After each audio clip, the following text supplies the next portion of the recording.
Mga kapwa ko DDS supporters, papayag ba kayo?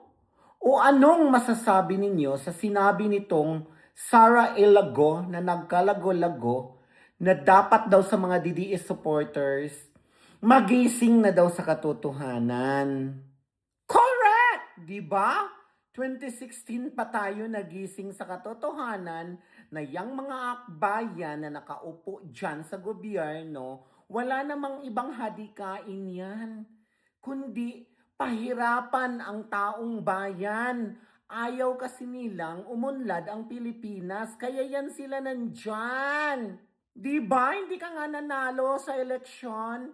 Ginamitan ka lang ng magic sarap ng Comelec. Kaya ka nandyan. Mahiya ka naman. Tapos kami pa ang pagsabihan mo na dapat magising sa katotohanan. Oo, nagising na kami sa totohanan na wala kayong silbi. Yan kayo magaling. Nadayon na Jod,